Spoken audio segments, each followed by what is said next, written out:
সাগাইতি bridge ওই যে সামনে মুসর থেকে বেরিয়ে এসেই এই যে সুনামগঞ্জ যাওয়ার পথে এখানে সাগাইতি ব্রিজের এই জায়গাটা ভেঙে গেছে, সাধারণত ভেঙে গেছে। আপনাদের অবগতির জন্য যে বিষয়টা জানাচ্ছে, সেলিম একটু ক্যামেরাটা ধরো। যখন এই কাজটা হয়, কন্ট্রাক্টর যখন কাজটা শুরু করে, তখন কাজের নিম্নমান নিয়ে আমরা এই এলাকার স্থানীয় কিছু মানুষ প্রতিবাদ করছিলাম যে কাজটা অত্যন্ত নিম্নমানের। সেই নিম্নমানের কাজটা আমরা জনসম্মুখে কিছু জায়গা আমরা হাত দিয়ে তুলেও দেখাইছিলাম যে আসলে কাজটা ভালো হচ্ছে না। তখন অনেকেই অনেক ধরনের প্রশ্ন করছিলেন যে কাজটা বেশি দিন হয় নাই, কিন্তু এখানে বিষয় হয়েছে গিয়া যে কাজ নিম্নমানের এবং পুরাতন গালাও মিশ্রিত ছিল। আজকে 2 মাস যায় নাই, আপনার 2 মাস হয়েছে নি কাজে? আমার যতটুকু মনে হয় 1 মাস না, এরা সবাই বলতেছে 1 মাস হয়েছে না, কিন্তু আমার মনে হয় যে 2 মাসের কাছাকাছি হয়েছে। কিন্তু এই জায়গায় এই যে ব্রিজের এই জায়গাটা ভাঙছে, 1 মাস যেতে এই সময় ভাঙছে রাস্তা, অনেকদিন আগে রাজ্য দাই 1 মাস হইছে রাস্তা ভাঙছে। ওই যে এটা বলি এই যে এই জায়গাটা ব্রিজের 2-5টাই মানে গর্ত হয়ে গেছে। এটা ধীরে ধীরে গর্তটা আরো বড় হবে, কয়েকদিন পরে এই ব্রিজে আর গাড়ি উঠার সম্ভাবনা থাকবে না। কিন্তু এখানে আমার প্রশ্ন হচ্ছে, যখন আমরা কাজের মান নিয়ে কথা বলছিলাম, কাজের মান নিয়ে কথা বলার সাথে সাথে এখানে আমাদের যারা সমর্থন করছিলেন, এখানে স্থানীয় কিছু নেতৃবৃন্দ, আমি আসলে ওই সময় আমাদের পক্ষে কোনো জেলা পর্যায়ে কোনো নেতাকে পাই নাই, একমাত্র আমাদের এই দুলন ভাই, অ্যাডভোকেট দুলন ভাইরে কিছুটা দেখছিলাম ফেসবুকে কমেন্ট করে আমাদেরকে এই বিষয়ে সাপোর্ট দিতে। এর পাশে কাউকেই পাই নাই। এমনকি এখানে প্রশ্ন উঠেছিল যে আমরা কাজ বুঝি না, এই রাস্তা ভেঙে যাবে না, কিছুদিন পরে এটা ঠিক হয়ে যাবে, আমরা না বুঝে এগুলা করেছি। পাশাপাশি দেওয়া হয়েছে যে এটা সরকার বিরোধী বিভিন্ন ধরনের ইস্যু তৈরি করা হয়েছিল। কিন্তু আসলে এখন যারা এই রাস্তা ব্যবহার করবে, যারা রাস্তার সুবিধাভোগী, তারা বুঝবে আসলে এই রাস্তার দুর্ভোগ কাকে বলে। এখন এই ড্রাইভার কে নেবে? আমরা দেখেছি এলজিডির মাধ্যমে কাজ হয়েছিল, এলজিডির যারা এখানে প্রকৌশলী আসলো, এরা কন্ট্রাক্টরের পক্ষ নিয়েছিল। এদের কী স্বার্থ ছিল? তাদের পাশাপাশি কিছু প্রিন্ট ইলেকট্রনিক মিডিয়ার কিছু নেতৃবৃন্দ কন্ট্রাক্টর এবং এলজিডির পক্ষে সাফাই বক্তব্য দিয়েছিলেন। আমি আরও সামনে দেখাবো, আরও কয়েকটা গর্ত আছে। এখন আপনাদেরকে এই জিনিসটাই দেখাচ্ছি, এই যে গর্তগুলো দেখেন আপাতত।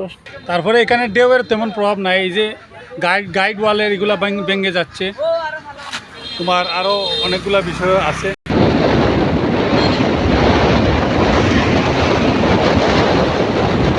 আমরা যাচ্ছি, আরও ভাঙ্গা আছে। হচ্ছে সামনে আগানোর পরে গুলেরগাঁও গাড়িখানা একটু আছে, আর আছে সন্দীপপুর গ্রামের পূর্ব পাশে। এই ভাঙ্গাগুলো আমরা দেখাবো, তোরা আমাদের সাথে থাকবে। ওই যে ভেঙে গেছে, এই যে কিছু কিছু জায়গায় এগুলো আর ঠিক না। লুতুলু গ্রামের পূর্ব পাশে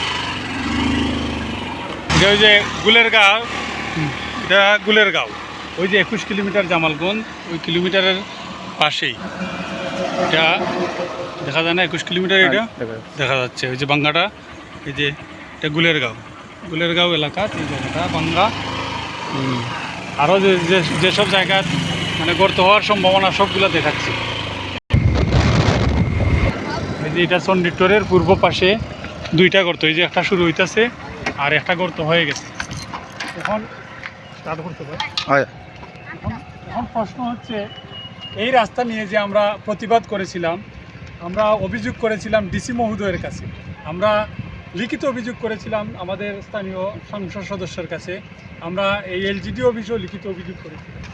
কিন্তু এইসব অভিযোগের পরিপ্রেক্ষিতে ওনারা শুধু এই জায়গায় এসে পরিদর্শন করেছেন, কিন্তু কাজের মান নিয়ে ওনারা আসলে তেমন কোনো ভূমিকা গ্রহণ করেছেন বা কাজের মান পরিবর্তন হয়েছে সে সময়ে আমরা সেটা লক্ষ্য করি নাই। এখন এর দায় কে নেবে? আমরা তো এই রাস্তা দিয়ে কয়েকদিন পরে আর যাতায়াত করা সম্ভব না। এখন যারা মিডিয়া হয়ে মানে জনগণের কথা বলবে, জনগণের স্বার্থে কথা বলবে, তারা সাফাই গিয়েছিল কন্ট্রাক্টরের, তারা সাফাই গিয়েছিল অফিসে। তাদের কী স্বার্থ ছিল? তারা কি নগদ নারায়ণ পেয়েছিল কিনা জানি না।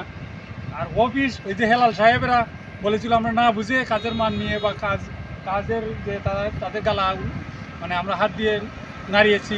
এখন এরা আমাদেরকে কি বুঝ দিবে?